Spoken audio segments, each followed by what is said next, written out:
반갑습니다. 한자를 상식으로 해석하는 셋다자 무소 이원열입니다. 오늘은 셋다자 제319강으로 바를 정자에 관련된 셋다자를 공부해 보겠습니다. 우리 사회에서 바른 것을 대표하는 이미지가 바로 법원을 상징하는 이런 이미지입니다. 저울의 이미지인 것이죠. 이런 이미지를 표현한 한자가 바로 바를 정자인데 이 바른 정자로 대표되는 6개의 단어들을 살펴보려고 합니다. 그럼 셋다자 시작하겠습니다. 정의입니다. 첫 번째 볼 글자는 정의입니다. 정의는 바를 정자에 오를 의자로 구성되어서 바른 것과 옳은 것이 구성된 그런 모양입니다. 이 정의를 국어사전에서 살펴보면 진리에 맞는 도리 또는 개인 간의 올바른 도리 또는 사회를 구성하고 유지하는 공정한 도리라고 표현하고 있습니다. 이런 정의가 셋다자로는 어떻게 해석할 수 있는지 같이 한번 생각해 보겠습니다. 바를 정자를 이미지로 표현해보면 하늘을 의미하는 한일자와 그지다란 의미의 정기를 의미하는 그칠지자로 구성되어 이렇게 똑바로 서 있는 군인의 모습이 있습니다. 군인이 거수경례하는 모습처럼 바른 자세가 없는 것이죠. 이런 이미지가 바를 정자여서 바를 정자가 표현한 그 바른 것은 하늘을 보며 정기한 모습을 말하고 있습니다. 바른 것은 겉으로 보기에 삐뚤어지거나 구분대가 없는 그런 상태입니다. 그런 바른 것을 셋다자에서는 하늘을 보며 정기한 모양으로 설명하고 있습니다. 바른 것의 기준은 하늘이란 뜻이지요. 이미지처럼 굳은 자세로 서 있는 모습이 바른 자세인 것이지요. 바를 정자는 하늘을 보며 서 있는 모습이 바른 것이라고 표현하고 있습니다. 오르르자를 보겠습니다. 오르르자는 옳다, 의롭다, 바르다 등의 의미가 있습니다. 오르르자를 이미지로 표현해보면 양양자의 등들은 양의 이미지가 있습니다. 그리고 나 아자 등들은 한 사람의 이미지가 있습니다. 나 자신인 것이죠. 이런 두 이미지가 결합된 모양이 오르르자여서 오르르자가 표현하는 그 옳은 것은 내가 양같은 이웃을 존중하는 것이다 라고 설명하고 있습니다. 옳다라는 것은 사례에 맞고 바른 것을 말하고 있는데 한자로 설명되는 오르르자의 옳음은 그와는 조금 다른 차원입니다. 오르르자가 설명한 그 옳음은 내가 양같은 이웃을 존중하는 것이지요. 짐승 중에서 양은 제법 덩치가 크고 해서 충분히 혼자 살 수 있을 것 같지만 성질이 온순하여 모두의 밥입니다. 그야말로 맹충인 것이죠. 목동이 보호해주지 않는다면 바람 앞에 툭불처럼 풍전등화 신세인 것입니다. 우리가 사는 공동체에도 그런 양같은 이웃이 있습니다. 사회적 약자라고 하지요. 옳음이란 그런 사회적 약자를 존중하는 것입니다. 실제로 그런 행동을 한 사람들에게 의인이란 칭호를 붙여주기도 합니다. 오르르자는 내가 양같은 이웃, 즉 사회적 약자를 존중하는 것이 옳음이라고 표현하고 있습니다. 오르르자는 셋단자 163강에서 자세히 설명한 바 있습니다. 참고하시기 바랍니다. 정의는 앞에 설명한 것처럼 바른 것과 옳은 것이 합해진 것이죠. 그래서 정의는 옳은 것이 바른 상태다라고 설명할 수도 있고 바른 것이 옳은 상태라고 설명할 수도 있는 것이지요. 그렇지만 정의란 바른 것과 옳은 것의 결합으로 바른 것이 옳은 것이 아니라 옳은 것이 바른 상태입니다. 주격이 오르르자이고 보조가 바를 정자인 것입니다. 그래서 옳음이 바르면 정의인 것이고 옳음이 바르지 못하면 불의가 되는 것입니다. 그런 정의를 셋단자로 해석하면 공동체 약자를 존중하는 것입니다. 다시 말해서 공동체 약자를 바르게 존중하는 것이 정의인 것입니다. 이번에는 공정에 대해서 살펴보겠습니다. 공정은 공변과 옳은 것이 결합된 그런 모양입니다. 국어사전에서 공정은 공평하고 올바른 것이다 라고 정의하고 있습니다. 이번에는 공정이라는 말이 사용되고 있는 공변될 공자를 살펴보겠습니다. 공변될 공자는 공변되다 또는 공평하다 등의 의미가 있습니다. 공변될 공자를 이미지로 표현해보면 여덟팔자 등들은 여러 방향으로 퍼져 있는 사람들의 이미지가 있습니다. 여덟팔자는 사방팔방이라는 말도 있듯이 여러 방향을 말하고 있습니다. 그리고 사사로울 사자 등들은 사사롭게 개인의 케이크를 먹고 있는 이런 사람의 이미지가 있습니다. 이 케이크 한쪽은 아주 사사로운 것이죠. 이 사람 한 사람만을 위한 것입니다. 이런 두 이미지가 결합된 모양이 공변될 공자여서 공변될 공자가 표현하는 그 공변은 사적인 것이 여러 곳으로 펼칩니다 라는 그런 뜻입니다. 공변된다는 뜻은 일처리가 사사롭거나 한쪽으로 치우치지 않고 공평한 것을 말하고 있습니다. 다시 말해서 공적인 일을 처리하면서 압박차서를 사용하거나 사적으로 친분 있는 사람에게 이롭게 하지 않는 그런 행위를 말하고 있는 것입니다. 그래서 공변될 공자는 사적인 개인이 일함에 있어서 여러 방향으로 골고루 영향을 미치게 펼치는 것이 공변이라고 해석합니다. 한쪽으로 치우치지 않고 여러 곳으로 공평하게 일을 처리하는 것이죠. 그게 바로 공변입니다. 어떤 일은 한 개인이 하는 것이기 때문에 사적일 수밖에 없습니다. 그 개인이 하는 일을 사적으로 이익되지 않게 하면서 여러 사람에게 골고루 펼치는 것이 바로 공변인 것입니다. 공정이라는 것은 공변된 것과 바른 것이 합해진 그런 모양입니다. 근래 우리 사회의 최대 화두는 공정입니다. 그 공정은 공변과 바름이 결합된 것인데 공변이 바르게 처리된 상태가 공정입니다.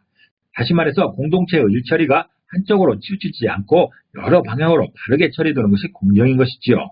이 역시 공변될 공자가 직격인 것이고 바를 정자가 보조입니다. 우리 시민들은 공정을 요치며 특불주기를 마다하지 않는데 위정자들은 틈만 나면 혈연, 지연, 학연에 얽매여 아파찬스, 선배찬스를 사용하니 안타깝기 그지없습니다. 세트 한자가 해석하는 공정이라는 것은 공동체 일처리가 한쪽으로 치우쳐지지 않고 여러 방향으로 바르게 처리되는 것을 말하고 있습니다. 이번에는 정답이라는 단어를 살펴보겠습니다. 정답은 바를 정자에 대답할 답자로 구성되어 있습니다. 그래서 정답은 옳은 답을 말하고 있는 것입니다.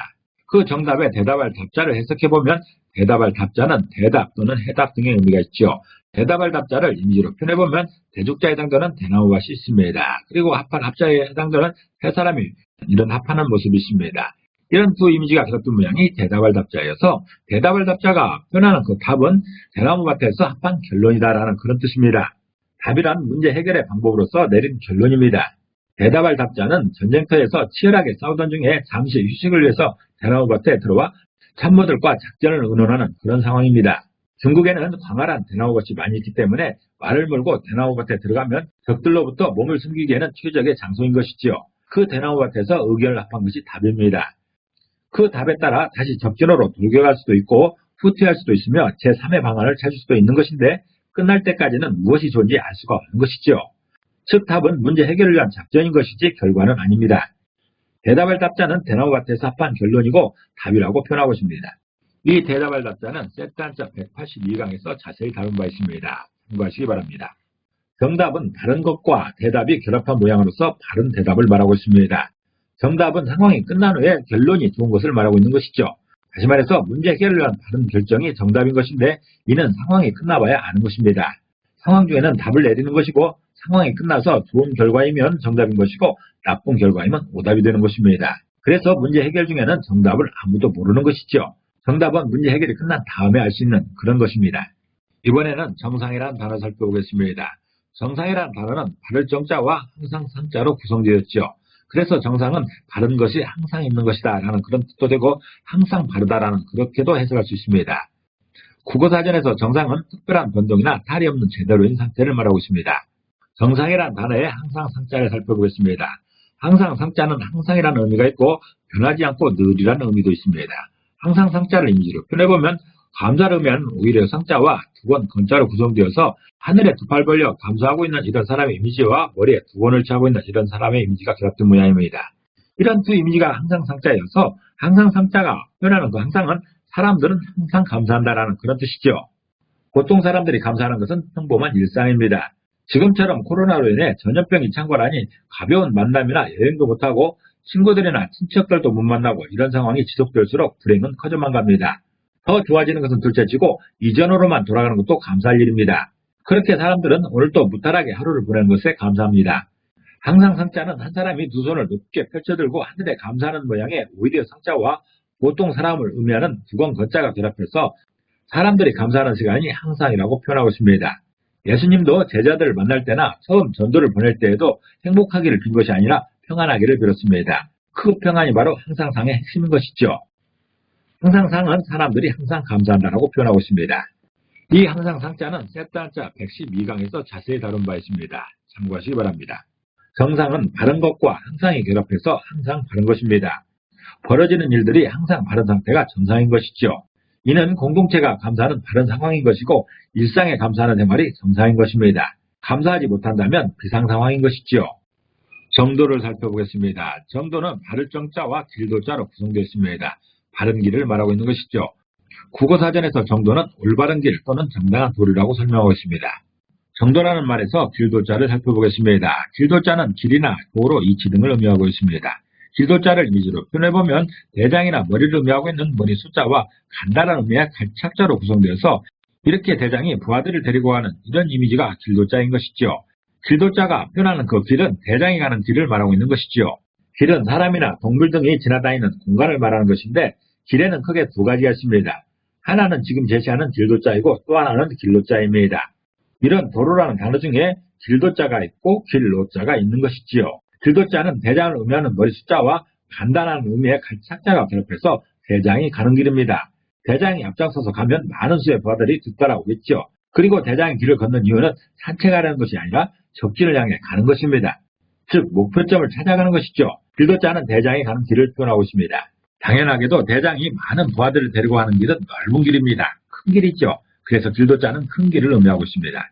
정도라는 말은 바른 것과 길도자가 앞에져서 바른 것과 길의 결합인 것이고 그 정도는 길이 바른 것, 즉 바른 길을 말하고 있습니다. 길이 바르다는 것은 그 길 끝에 목적지가 있다는 뜻입니다. 목적지로 이어지는 길이 바른 길인 것이죠. 철학적으로 설명하면 진리로 이어지는 길이 정도입니다. 동양사상에서 도가도, 비상도라 하여 도를 도라고 하면 더 이상 도가 아니다라는 말도 있죠. 왜냐하면 도라고 정의하면 그 끝에 진리가 있어야 하기 때문에 그렇습니다. 기독교에서는 조금 다릅니다. 예수님께서 나는 길이요 진리요 생명이라 했습니다. 예수님을 따라가면 즉 십자가의 도를 행하면 진리를 만날 수 있다는 그런 뜻입니다. 열심히 노력하는 것보다 목적지로 가는 길을 하는 것이 우선일 것입니다. 그것이 바로 정도입니다. 정명을 보겠습니다. 정명도 바를 정자와 이름 명자로 구성되어 있습니다. 그래서 바른 이름을 말하고 있는 것이죠. 국어사전에서 정명은 올바른 이름, 즉 명칭에 상응하는 실질적 존재를 말하고 있습니다. 정명의 이름 명자를 살펴보겠습니다. 이름 명자는 이름, 평판, 명분 등을 의미하고 있습니다. 이름 명자를 임시로 끊어보면 저녁, 석자에 등등은 저녁의 임시가 있습니다. 그리고 입구자에 등등은 사람의 임시가 있습니다. 이번 입구자는 사람을 표현하고 있습니다. 이런 두 이미지가 겹친 모양이 이름 명자여서 이름 명자가 표현하는 그 이름은 저녁에 부르는 사람의 호칭을 말하고 있습니다. 우리나라에서 아기가 태어나면 2주 이내에 이름을 지어서 동사무소에 출생신고를 해야 됩니다. 일생 중에 이른 새벽에 이름을 짓는 셈인 것이죠. 그러나 그 아이가 그런 뜻으로 살지는 두고 볼 일입니다. 그래서 일생이 지나서 저녁이 되어 불러지는 이름이 진짜인 것이죠. 이름 명자는 그런 의미를 담고 있습니다. 이름 명자는 저녁에 부르는 호칭이 이름이라고 표현하고 있습니다. 이름 명자는 그 사람의 일생의 여정과 이름의 의미가 합치되는 것을 표현하고 있습니다. 합치될 때 그게 바로 바른 이름인 것이죠. 이 정명이라는 것은 바를 정자와 이름 명자가 구성되어서 바른 이름을 말하고 있습니다. 정명은 바른 이름인 것이죠. 다시 말해서 바른 이름, 즉 정명이라는 것은 그의 행정 또는 목적에 걸맞는 호칭을 말하고 있습니다. 공자님께서는 자신이 만약 세상을 얻게 된다면 제일 먼저 할 일을 정명이라고 했습니다. 거기에 합당한 이름을 짓는 것이 우선이라는 것입니다. 우리나라가 대한민국은 시민들이 큰 꿈을 꾸는 아침의 나라라는 뜻입니다. 한국은 아침의 나라입니다. 김구 선생께서는 시민들의 큰 꿈이 세계적인 문화 강국이었으면 좋겠다고 했습니다. 우리 대한민국이 세계적인 문화 강국이 되기를 희망했던 것이죠. 그리고 지금 우리나라는 세계적인 문화 강국으로 발돋움하고 있습니다. 기가 막힌 정명입니다. 정명이란 바른 이름을 말하고 있습니다. 다시 말해서 그의 행정 또는 목적에 걸맞는 호칭이 바로 정명인 것입니다. 우리나라 대한민국처럼 그 목적에 걸맞는 행적을 남기는 것이죠. 그게 바로 정명입니다. 바를 정자와 관련된 6개의 단어들을 세트 한자로 해석해봤습니다. 이를 전체적으로 정리해보면 정이라는 말은 의를 바로 세우는 것으로서 공동체 약자를 바르게 존중하는 것을 말하고 있습니다. 또한 공정이라는 것은 공변이 바른 것인데 공동체의 일처리가 고르게 처리되는 것을 말하고 있는 것이죠. 또한 정답은 진리로 가는 바른 대답을 말하는 것인데 문제 해결을 위한 공동체의 바른 결정을 말하고 있습니다. 정상이라는 말도 있었죠. 정상은 일상이 바른 것을 말하고 있는 것인데 공동체가 바르게 감사하는 그런 상황입니다. 또 정도가 있습니다. 정도는 바른 길을 말하고 있는데 목적지로 이어지는 길입니다. 진리로 가는 길도 정도입니다. 또한 정명이 있습니다. 정명은 바른 이름을 말하고 있는 것인데 행적이나 목적에 걸맞는 이름을 정명이라고 합니다. 오늘은 바를 정자와 관련된 6개의 단어를 살펴봤습니다. 정의, 공정, 정답, 정상, 정도, 정명을 살펴봤습니다. 오늘부터는 우리 사회가 좀 더 정의롭고 공정한 사회로 나갈 수 있기를 희망합니다. 오늘도 평안하시길 기도합니다. 감사합니다.